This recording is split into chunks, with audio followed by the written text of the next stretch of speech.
As complicações que a gente tem são a recidiva, caso a gastropexia seja feita de maneira incorreta ou não seja feita.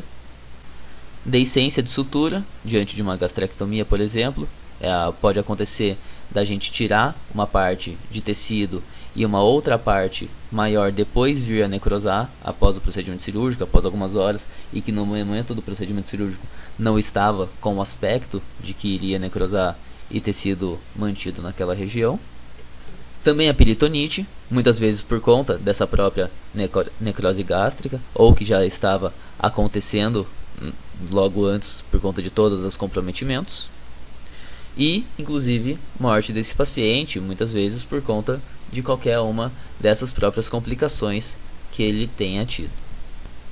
Como já antecipado, também um problema muito grande que a gente tem é a síndrome de reperfusão por conta da liberação dos radicais livres.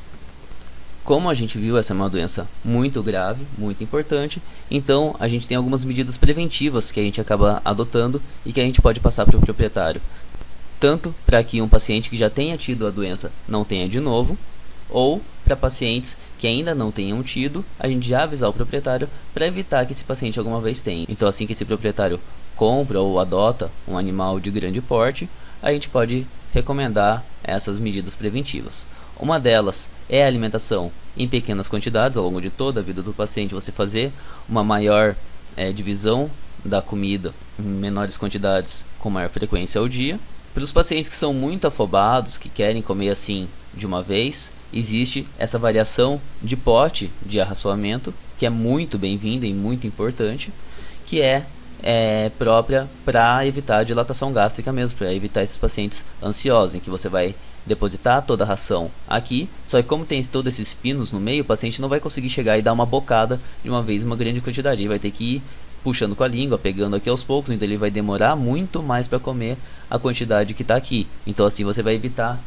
esse apetite tão voraz do paciente, que ele faça essa alimentação tão repentina e com isso diminuir a chance da dilatação. Evitar também o excesso de ingestão de água juntamente com a alimentação, normalmente deixar esperar um tempo para esse paciente tomar água depois, e limitar a atividade física também após a alimentação, justamente porque tanto a água quanto o excesso de movimentação ali ajudam a aumentar a fermentação do conteúdo gástrico e por isso aumentar a chance da dilatação gástrica, por isso evitar os dois, esperar ali pelo menos uns 40 minutos, por exemplo, para poder depois fornecer a água ou deixar o paciente ir passear, alguma coisa assim.